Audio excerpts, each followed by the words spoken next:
राष्ट्रपति भवन की इस पावन धरा पर आप सभी लोगों का सहर्ष स्वागत है। भारतीय गणराज्य की माननीय राष्ट्रपति महोदया को अभिवादन करता हूँ। कार्मिक एवं प्रशिक्षण विभाग की सम्माननीय सचिव महोदया जी, लाल बहादुर शास्त्री राष्ट्रीय प्रशासन अकादमी के माननीय निर्देशक महोदय एवं वरिष्ठ अधिकारीगण तथा भारतीय प्रशासनिक सेवा 2021 बैच के मेरे प्रशिक्षु सहकर्मियों, मैं संकेत बलवंत वाघे, भारतीय प्रशासनिक सेवा 2021 बैच का प्रशिक्षु अधिकारी, जो मूलतः महाराष्ट्र के वर्धा जिले के हिंगनघाट से हूँ और वर्तमान में तमिलनाडु काडर में सेवा के लिए चयनित हुआ हूँ, आज की इस गौरवशाली सभा में आप सभी लोगों का अभिनंदन करते हुए अत्यंत गौरवान्वित महसूस कर रहा हूँ।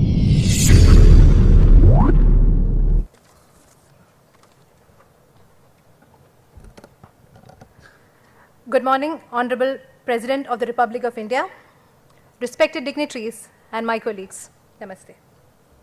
I am Deena Dastagir, hailing from Thiruvananthapuram, Kerala and born on Odisha Kada. I did my district training in Ganjam district of Odisha and I am currently posted as Assistant Secretary, Ministry of Health and Family Welfare, Government of India. I am so honored and delighted to have this opportunity to be here on behalf of the officer trainees of the IAS batch 2021 to share our collective training experience with the Honorable President of India. It is indeed a pleasant coincidence that 2 years ago, on 24 September 2021, amid the gripping COVID pandemic, a batch of 761 of my civil service colleagues, after having gone through hectic preparation phase, cracked the cloud of uncertainty and found their names in the final rank list released by UPSC. Our journey as officer trainees started with the 96 foundation course at Labasna on 5th December 2021. Ours is the first common foundation course based on a pedagogy and course structure guided by the principles of Mission Karmayogi. Also ours is the first winter foundation course in the long glorious history of Labasna. The 15-week foundation course was followed by the IAS professional course phase 1, which began with a deconstruction module curated by IAS officers from various cadres across all seniorities who share their invaluable service experiences, challenges and learning outcomes. In this phase of training, in addition to the regular curriculum, we were exposed to the state-of-art technologies like big data analytics and artificial intelligence, which facilitates good governance. One of the exciting experiences in the phase 1 was the Bharat Darshan, where we had the opportunity to feel the cherished unity in diversity of India. Some of the highlights of this trip were the attachment with the armed forces, visit to the beautiful northeastern states and islands.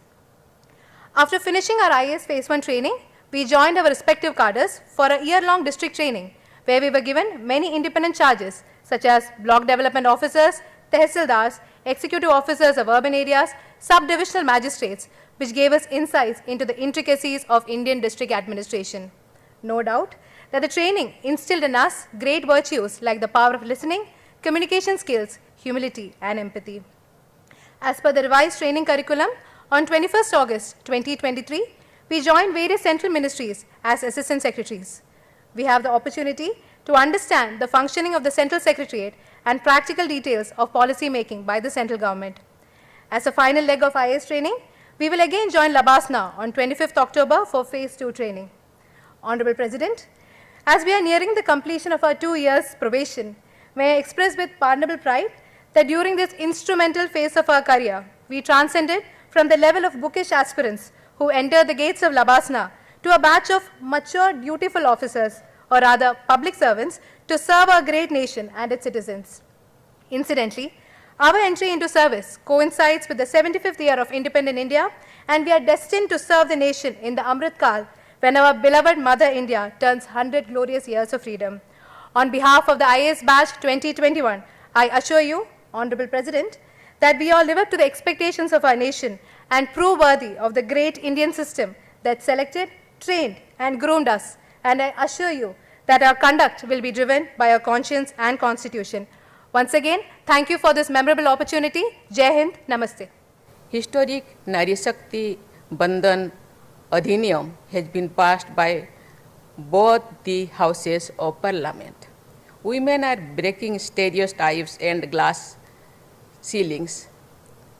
They are playing increasingly larger roles in all aspects of growth and development. I have been told that in the batches from 2019 to 2022, the percentage of women IS officers had ranged between 28% to 34%. I am very happy to note that the percentage of women IS officers has been as high as 42% for the batch 2023. Also, out of the top 25 ranks, 14 positions have been occupied by women. These are fresh winds of positive change. All of you have to further strengthen this trend and make our society more and more inclusive. My dear young officers, I find that your training modules are very well conceived. They have also undergone changes to make them more aligned to the dynamic requirements of good governance. I am sure that all of you enjoyed the Bharat Darshan and learned a lot from it. It is significant to note that the training components in Bharat Darshan and not Bharat Brahman. It is done with the view to getting insights into the rich diversity of our great country. You should build upon the glimpses of our great nation seen by you and make your awareness deeper and wider through continuous learning.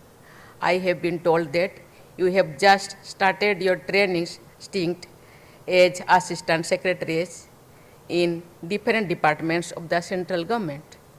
As assistant secretaries, unlike officers in field, you will be dealing more with files than with people. However, I will expect you to always visualize the people who are going to be impacted by the files you deal with.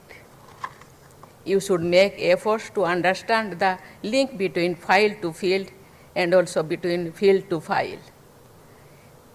This people-centric alertness and sensitivity will make you engage with the files in a far more meaningful manner. I am sure that the national level perspective that you will develop during your current training module will help you in a big way when you go back to your cadre after completing the phase 2 of your training at Mussoorie. As you all may be knowing that before independence, the All India Administrative Service Training School was located a few kilometers from here at Metcalfe House, Delhi. Sardar Vallabhbhai Patel was the Home Minister in the interim government of India constituted in 1946 during the transition to our independence. With his great vision, Sardar Patel gave the blueprint for the civil services of independent India. Speaking to the probationers in April 1947, Sardar Patel outlined the code of conduct for public servants who are going to work for progress and development of newly independent India. Probationers like you are going to build the developed India of 2047. What Sardar Patel communicated to that group of probationers in 1947 remains relevant for all of you also. I will quote from the great speech of Sardar Patel for your benefit. Sardar Patel had said, and I quote, "You should regard it as a proud privilege to uphold throughout your service its dignity, integrity, and incorruptibility. It is not for you to approach your tasks entirely from self-interest. Your foremost consideration should be how best to contribute to well-being of India as a whole. If you serve in the true spirit of service, I am sure you will have your best rewards." Unquote.